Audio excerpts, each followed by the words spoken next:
Assalamualaikum warahmatullahi wabarakatuh. Halo teman-teman, kembali lagi nih bersama saya Widya Putri Ayunda. Jadi kali ini saya akan menemani teman-teman dalam program talk show Suka Suara Kampus. Jadi tema kita kali ini adalah berbisnis di era muda affiliate. Dan tentunya kita telah kedatangan bintang tamu spesial nih teman-teman, yang dimana beliau ini merupakan seorang content creator muda yang menghasilkan omset sampai ratusan juta nih teman-teman. Jadi tanpa berlama-lama lagi, mari kita sapa nih bintang tamu kita. Halo. Halo Kak. Hai. Bagaimana kabarnya hari ini Kak? Alhamdulillah cukup baik ya.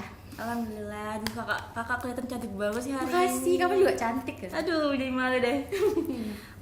Mungkin Kak bisa kenalan dulu nih sama teman-teman di luar sana. Pasti teman-teman juga penasaran dengan sosok kakak ini. Oke, halo, assalamualaikum warahmatullahi wabarakatuh. Kenalin, nama aku Alfi Atkia Rinjani. Biasanya dipanggil Alfi ya. Ya seperti yang udah dibilang tadi, aku adalah seorang konten kreator, tapi aku juga masih mahasiswa nih kayak kakaknya. Dan aku adalah mahasiswa semester akhir. Iya.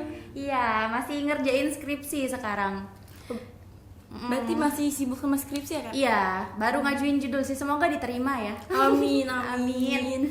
Oke. Kakak kan nih seorang content creator Kak. Terus jelasin dong Kak, bagaimana awal mula kakak membuat konten itu, dan konten pertama kakak yang kakak buat tuh apa sih Kak?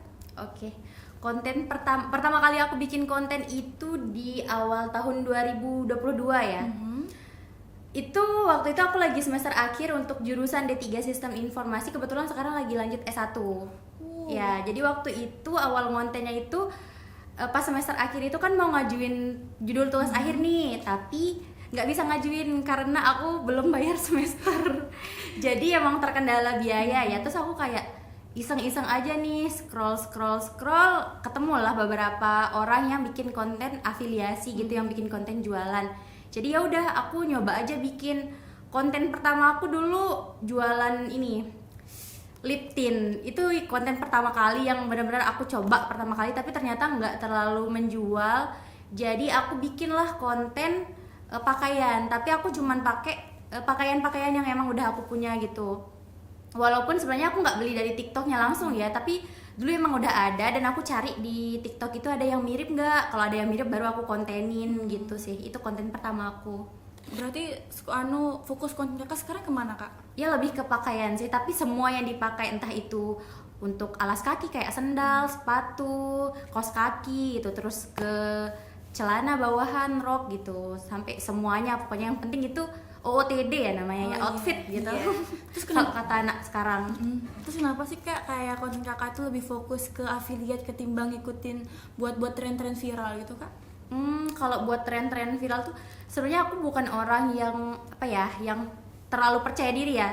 Biasanya kan yang bikin konten-konten viral kayak dance atau apa itu biasanya orang-orang yang pede banget gitu, yang kayak pinter berkreasi gitu. Kalau aku tuh nggak terlalu, jadi emang lebih pedenya buat review pakaian aja lah, yang nggak terlalu banyak gerak, nggak terlalu banyak nggak perlu orang banyak gitu, nggak perlu bersosialisasi sama orang banyak buat kontennya gitu. Bagaimana sih Kak awal mula kakak mendapatkan sampel dari brand-brand produk gitu Kak? Saya jadi penasaran sih gitu. Oh iya. Jadi awalnya sih sebenarnya nggak langsung dapat sampel gitu. Pertama tuh ya aku modal sendiri aja. Karena walaupun ada yang nawarin, tapi pas awal-awal itu kan insight-nya belum terlalu tinggi nih. Jadi aku belum berani buat nerima sampel, takutnya nanti nggak sesuai gitu feedback yang aku kasih ke brand gitu. Tapi pas udah lama-kelamaan, pas udah insight aku naik, terus kualitas penjualan di TikTok Shop itu ada kualitas penjualan gitu loh. Nanti pas kualitas penjualan aku itu udah lumayan naik, baru aku berani nerima sampel gitu. Tapi emang langsung dikirimin lah, biasanya langsung dihubungin sama pihak brand gitu, Kak mau kerjasama nggak, kita kirim sampel nih tapi dengan sistem barter. Jadi aku nggak dibayar, aku cuma dikirimin sampel aja gitu. Tapi di TikTok itu juga ada fitur buat kita mengajukan permintaan sampel. Jadi kayak misalnya kita lihat nih ada yang review barang ini, nanti di situ ada yang bilang, kalau ada tulisan bilang sampel gratis, berarti kita bisa ngajuin sampelnya. Nanti kalau emang brandnya menyetujui, nanti akan langsung dikirimin gitu. Nah Kak, selain jadi seorang konten kreator, juga kuliah, apa sih Kak selain itu kesibukan kakak? Banyak. Jadi aku tuh dari pagi tuh kan biasanya aku ngonten nih. Kalau siangnya itu aku langsung edit, langsung isi suara dan segala macamnya. Terus aku beres-beres ya. Nah, kalau sore itu biasanya aku nge-gym dan ada kelas yoga juga. Aku ikut kelas yoga sih. Wow. Itu kesibukannya itu sih sebenarnya monoton aja. Terus malamnya baru mulai otak-atik laptop buat nyari referensi buat skripsinya. Terus Kak, dalam sehari Kakak mampu menghasilkan berapa video sih Kak untuk konten? Kalau untuk rata-ratanya bisa sampai 10 sama 15 sih rentan itu. Pasti nggak pernah di bawah 10 tapi biasanya di atas 10, 20 gitu aja sih. Terus Kakak kan udah mampu nih membiayai kuliah sendiri. Gimana sih Kak perasaannya gitu loh? Sebenarnya kalau perasaan ya seneng sih. Ditambah dulu emang ekonomi keluarga saya emang agak kurang ya, kan Covid. Yeah. Waktu saya kuliah D3 itu emang benar-benar lagi Covid dan keadaan ekonomi keluarga saya emang lagi bawah banget. Jadi pertama kali saya bisa bayar semester itu yaitu pas mau ajuin judul tugas akhir tuh saya langsung dapat kan penghasilan dari TikTok itu kayak benar-benar ditolong nih sama Allah. Video pertama saya itu langsung menghasilkan gitu. Jadi ya seneng sih rasanya buat biayain kuliah. Sampai sekarang juga saya emang biaya sendiri jadinya. Salut banget sih Kak, keren banget sih Kak. Terus Kak, pernah nggak sih Kak dari brand-brand itu ada target menargetkan ke Kakak itu misalnya produknya harus terjual berapa gitu Kak? Oh, pernah. Itu sempat dulu ada kayak salah satu brand, ini cuma satu brand sih. Pengalaman satu brand yang bilang kayak gini, kan nanti kita kirimin sampel dan itu benar-benar ngirimin sampel aja, nggak yang endorse gitu. Itu benar-benar kirim sampel, terus dia bilang kayak gini brandnya. Tapi nanti harus terjual sekitar 5 produk yang terjual. Kalau nggak terjual nanti kakak balikin harga barangnya gitu. Tapi dia ngomongnya itu pas udah barangnya itu udah di saya. Jadi kayak wah gimana nih. Jadi pas saya post video itu saya kayak support ads, pasangin iklan gitu biar dia laku. Jadi beneran laku sih syukurnya. Kalau nggak itu wah balikin barang dan harganya itu lumayan mahal. Dan waktu itu belum banyak endorse-nya, jadi kayak waduh gimana nih gitu kan. Kok bisa gitu. Itu pertama kali dan satu-satunya sih, sisanya nggak ada sih. Sampai sekarang nggak ada. Cuma itu aja. Iya itu aja. Terus yang benar-benar kan nargetin terus suruh ngebalikin kalau nggak capai target. Waduh gimana nih gitu. Iya sih Kak, pasti khawatir dong Kak. Mana itu kan kayak bukan barang yang umum dijual, bukan kayak pakaian atau gimana gitu, bukan, tapi kayak wah ini kayaknya bakalan susah laku nih gitu. Karena waktu itu awal-awal aku ngonten itu terima semua di luar pakaian juga aku terima, kayak dikasih endorse kolagen lah, body lotion lah gitu. Baru sekarang dah yang fokusnya ke pakaian gitu. Terus sampai saat ini nih Kak, saya jadi penasaran nih, udah berapa sih Kak brand-brand yang bekerja sama dengan Kakak? Aduh banyak banget, kayaknya kalau 100-an ada, soalnya udah 3 tahun. Ratusan ya? Iya, tapi ada beberapa brand yang emang yang emang rutin nih, udah 2 tahun tuh dia rutin kirim sampel sekali seminggu. Ini roknya. Mungkin ada yang tahu ya, kayak nama brandnya itu ini. Kalau suka pakai jeans gitu pasti tahu, Jiniso. Tahu nggak Jiniso? Oh, Jiniso. Iya, itu sebut merek. Gak apa-apa lah ya. Kan itu brand. Itu brand yang lumayan besar soalnya, jadi dia itu ngirim sampel tuh hampir tiap minggu, udah selama 2 tahunan kayaknya. Terus nih Kak, brand-brand apa saja nih yang pernah bekerja sama dengan Kakak, terus yang paling laku nih Kak, misalnya nih kan dari segi pakaian mungkin atau produk-produk kecantikan lainnya, mana sih Kak yang paling banyak peminatnya dalam konten Kakak itu? Karena kan sekarang aku emang fokusnya di pakaian ya, jadi kayak emang bener-bener pakaian aja sih.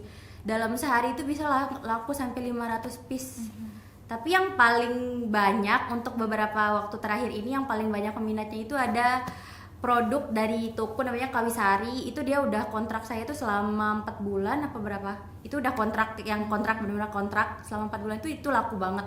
Kayaknya udah laku 10 ribuan dari akun saya sendiri.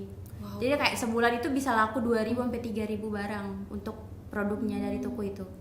Kalau untuk brand-brand lain tuh biasa ada yang brand-brand yang lumayan terkenal itu ada Jiniso, ada PVN, itu brand sepatu, terus ada brand apa lagi ya? Banyak pokoknya.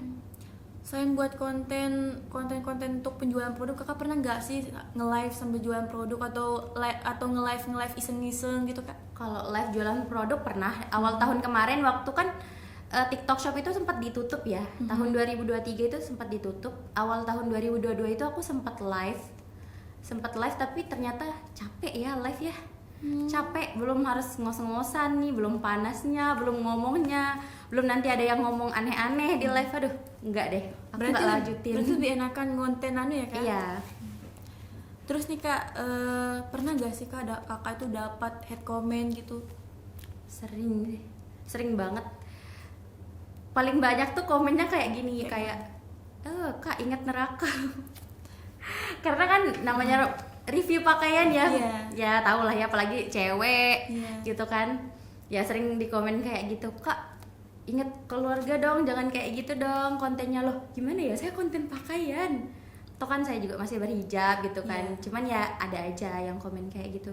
Terus banyak yang sering protes, kayak misalnya barang yang sampai di mereka itu nggak sesuai nih sama apa yang saya review, tapi protesnya ke saya nih. Terus saya bilang kayak, loh kenapa protes ke saya gitu kan, itu kan urusan sama penjualnya, sedangkan saya cuman nge-review apa yang dikirimin gitu. Kalau emang beda sama yang mereka terima, jadi protesnya silakan ke penjualnya gitu, karena saya hanya mereview apa yang dikirim sama penjual gitu, bukan saya yang ngejualin.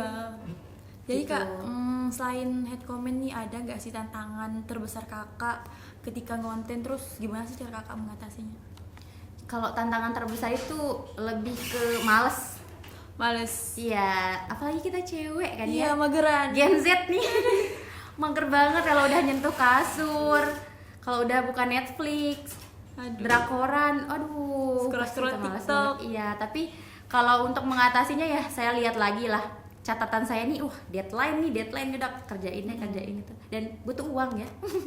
Terutama nih harus ngerasa kayak, wah saya butuh uang nih, uang saya belum cukup. Itu sih yang jadi motivasi saya. Ya sih, motivasi kita untuk kita semua sih. Betul, harus semangat tentunya. Harus ngerasa butuh uang pokoknya. Biar semangat ngonten. Iya. Terus nih kak, bagaimana sih nih perasaan kakak sampai titik ini setelah melalui banyak rintangan, cobaan, dalam komen, tentunya menghadapi hate comment dari para followers gitu kak? Seneng dan lumayan tenang ya, karena udah beberapa beban itu udah berkurang nih. Banyak juga teman-teman saya yang sering chat saya bilang kayak, wah senang saya lihat kamu sekarang gitu, tahu banget gimana kamu dulu yang kayak ya sering kekurangan lah, sampai saya numpang makan di kos teman saya sampai nggak bayar kos berbulan-bulan gitu. Senang sih sekarang ngelihat saya kayak gini gitu katanya. Oh ya kak, tadi kan kakak juga sempat bilang nih kalau kakak itu sampai makan di kos teman. Kalau boleh tahu nih kak, gimana sih kondisi kakak itu, kondisi keluarganya, kalau boleh tahu kak? Iya, waktu itu kan selama aku kuliah D3 itu emang sebagian besar itu aku habiskan di masa corona ya. Jadi emang usaha keluarga itu emang lagi down banget, dan bapakku nggak kerja sama sekali waktu itu. Jadi sempat mau berhenti kuliah juga karena nggak bisa bayar kos, uang makan juga nggak ada. Yang dikasih kalau pulang tuh dikasih 50-70 ribu, dan itu harus bisa aku habisin dalam seminggu gitu. Cuman 70 ribu itu buat seminggu itu udah wah di Mataram nih 70 ribu seminggu gimana gitu kan. Jadi kayak untuk teman-teman aku selama D3 itu emang baik-baik banget, jadi sering jemput nih ke kos, kayak ditanya udah makan belum, ayo ke kos aku masak ini gitu. Nah itu emang udah parah banget, sampai kos juga sampai 6 bulan itu nggak dibayar sama sekali. Dan kata mamaku nelpon udah pulang aja gitu kan, tapi aku tuh nggak mau, soalnya ini udah akhir banget ini, tinggal lulus doang.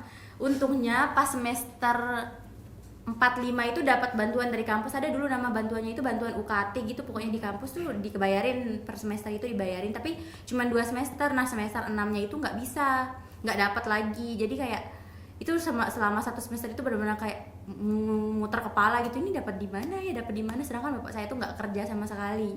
Selama corona itu benar-benar nggak ada kerjaan. Jadi kayak yang udah pasrah banget, sempat nggak makan berhari-hari juga, nggak enak juga kan sama temen yang kayak bilang aku belum makan nih gitu, aku boleh nggak ke kosmu gitu kan, nggak enak, kecuali ditanya gitu atau nggak dijemput diajakin gitu baru pergi. Tapi semenjak yang ngonten TikTok itu emang langsung kayak cuman seminggu ngonten TikTok itu langsung dapat 2 juta. Ingat banget 2 juta pertama itu langsung aku pakai buat bayar semester, nggak mikirin buat makan dulu, nggak, tapi langsung aku ke kampus nih bayar semester biar aku bisa ngajuin tugas akhir itu. Soalnya emang nggak bisa ngajuin sama sekali karena belum bayar. Sedangkan di kampusku itu emang dibolehin kayak dispensasi gitu kan. Jadi kalau misalnya kita belum bisa bayar nih bulan ini, kita ngajuin surat dispen gitu, jadi bisa di dispen sebulan. Tapi Itu kalau telat didenda lagi 10%. Waktu itu dendanya 10% di kampusku. Ya, gitulah ya. Terus kak, selama konten ini apakah kuliah kakak terganggu nggak sih kak? Kan pasti kan kebanyakan konten kreator itu lebih fokus ke kontennya ketimbang kuliah gitu kak. Terganggu sih, terganggu ya, lumayan terganggu. Apalagi dulu aku tuh kan kuliahnya jurusan sistem informasi ya. Sebelum sekarang yang ilmu komputer itu, nah yang sistem informasi ini emang kebanyakan praktikum. Jadi tiap hari tuh di lab komputer itu kan ngoding ya. Jadi ngoding gitu, tapi bayangin aja aku ngonten pagi, siang gitu. Terus sorenya itu harus ngoding lagi, belum dikasih tugas gitu kan. Wah, ini udah kayak ini. Jadi sempat beberapa kali masuk rumah sakit juga sih. Dan awal tahun kemarin juga aku sempat operasi kedua. Jadi itu sempat nggak ngonten juga 2 bulan. Dah itu yang bikin apa namanya? Yang bikin viewers itu hilang. Gara-gara itu sih. Sakit apa kok boleh tahu kak? Maaf kok tahu. Sakit tumor. Itu operasinya 2 kali, cuman ya nggak apa-apa sih. Alhamdulillah, tapi sekarang udah sehat ya kak? Iya. Alhamdulillah. Amin. Amin. Semoga ya nggak datang Ya. lagi penyakit, aduh. Susah emang. Ya pasti kan kakak tuh harus selalu menjaga kesehatan. Terus kakak olahraga gak sih kak? Pastilah. Iya, makanya aku tuh nge-gym kan tiap sore biar itu deh.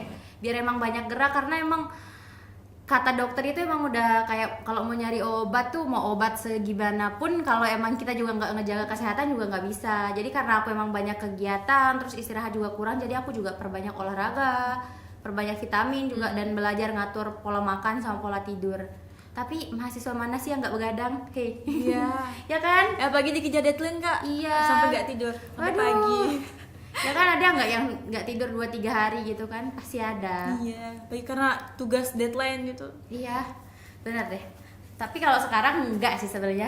Karena tinggal skripsi aja, tapi skripsi di kampus gini aduh susah ya, karena harus bikin aplikasi. Gitu. Kan Kakak sekarang dalam proses bikin aplikasi apa kak? sebenarnya baru ngajuin judul skripsinya itu untuk ini, aplikasi untuk diagnosa penyakit yang kemarin saya operasi itu. Saya ngajuin itu aja karena udah pengalaman langsung kan. Cuma nggak tahu ini bakalan diterima apa enggak, kayaknya masih kurang data sih, tapi saya coba ajuin aja gitu. Nanti gimananya pas apa namanya, sidang sinopsis aja, ujian sinopsis aja. Iya, semoga ya kak diterima di ACC. Amin ya, semoga ya Allah, semoga. Umur 25 ini belum selesai kuliah, tolong. Kalau dihitung-hitung semester 11 berarti Sarah ya.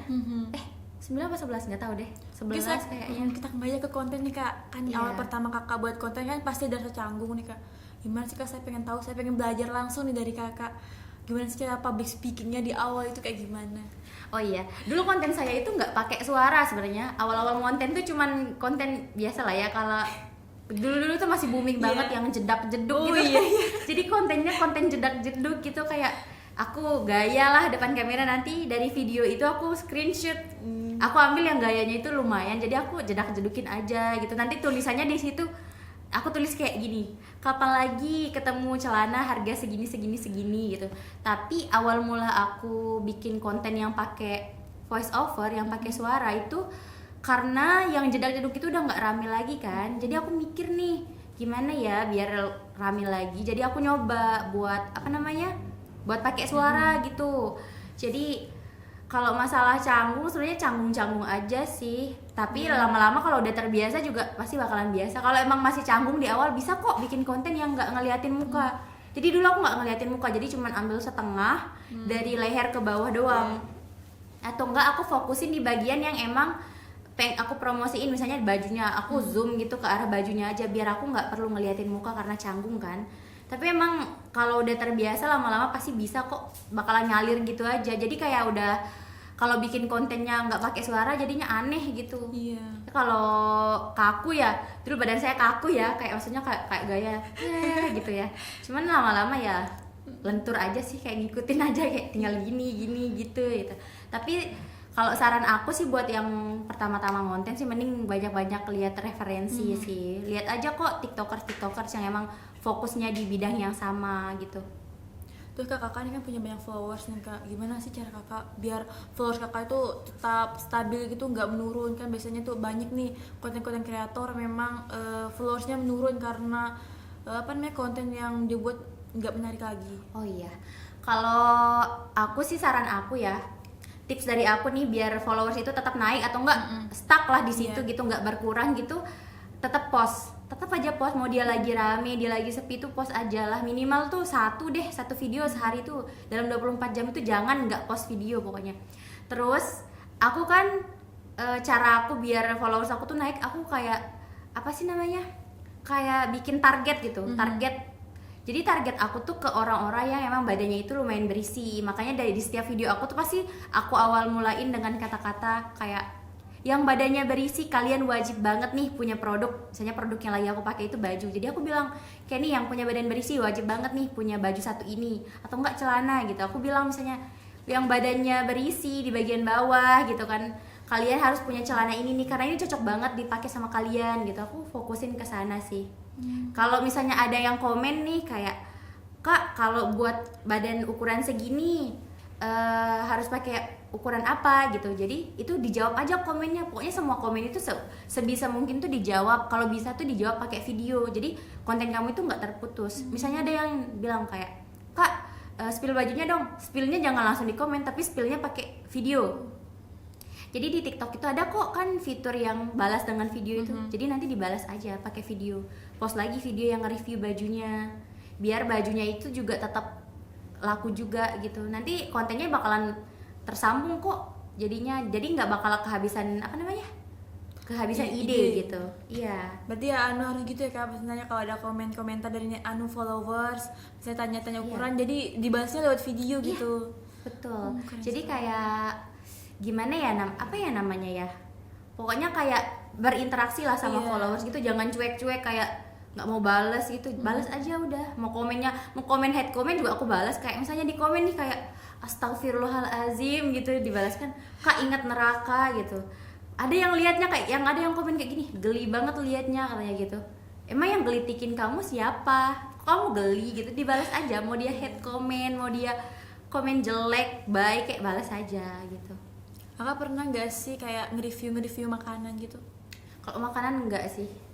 Kalau makanan nggak pernah, tapi kalau ke tempat makan yang emang diundang di sini, misalnya kayak, Kak visit dong ke kafe kami atau ke ini itu pernah sih. Pernah diundang ke gacoan juga dulu buat review gacoan ya, pernah buat ngonten di sana pernah. Itu bareng sama teman saya sih, kebetulan teman saya yang diundang, terus dia juga nyaranin buat saya ikut. Jadi nyaranin ke gacoannya buat saya diajakin gitu.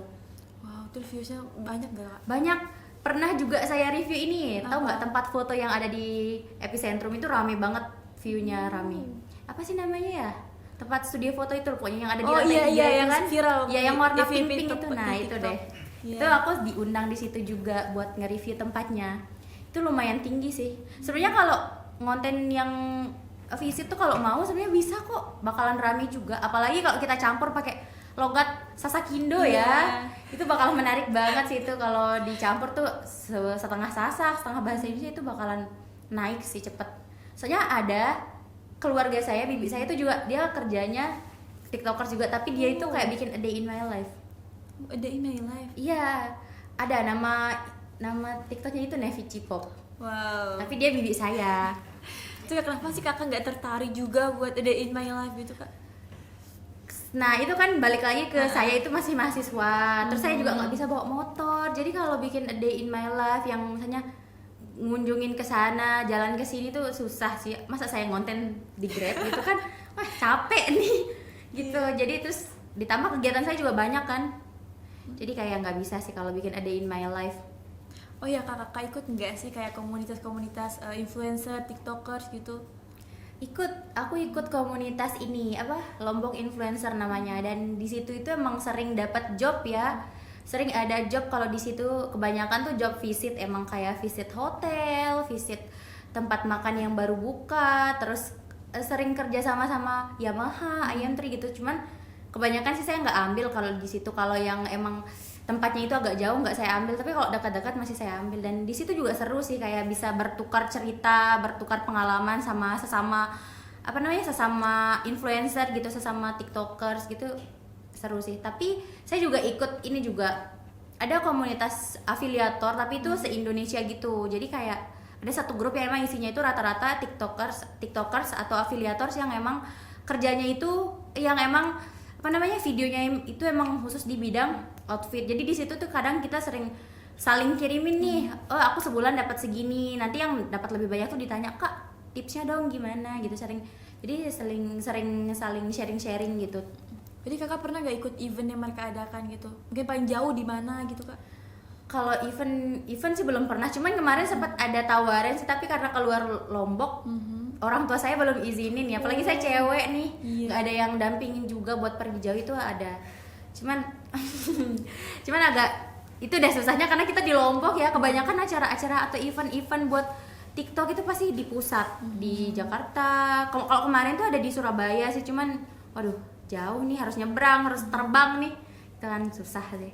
Apakah kakak takut naik pesawat, kapal, atau apa sih kayak yang buat kakak sampai nggak pergi selain nih terhalang restu orang tua lah kita bilangnya? Kalau takut sih, tapi kalau ditanya mau sih, pengen nyoba sekali gitu kan, cuman ya itu deh, takutnya itu juga pas sampai sana nih, saya harus kemana, saya harus sama siapa gitu kan, bingung nanti turun dari bandara, kemana nih selanjutnya gitu kan. Terakhir nih kak, pesannya dong untuk anak muda di luar sana agar tetap konsisten nih dalam buat konten. Jangan sampai misalnya upload satu konten terus kurang yang nge-like, jadi semangatnya menurun. Iya. Mungkin bisa kasih. Kalau dari saya sih gini, sebenarnya kalau bikin konten itu nggak usah fokus sama viewers ya. Konten saya itu juga viewersnya nggak selalu tinggi kok.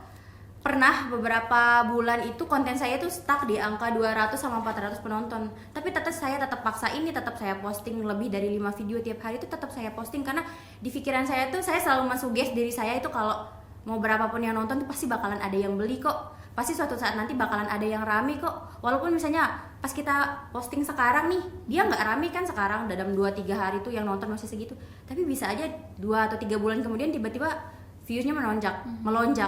Jadi ada konten saya itu cuman kayak pegang baju sweater gitu, bener-bener nggak yang diedit, nggak yang diapa-apain, itu pakai fitur TikToknya langsung yang ngezoom ke atas gitu. Nah dia itu setelah 5 bulan viewsnya nambah jadi 27 juta sekarang. Sekarang dia 27 juta dan itu videonya buram, saya nggak ngapa-ngapain di situ, saya cuma pegang sweater ngikutin lagunya aja.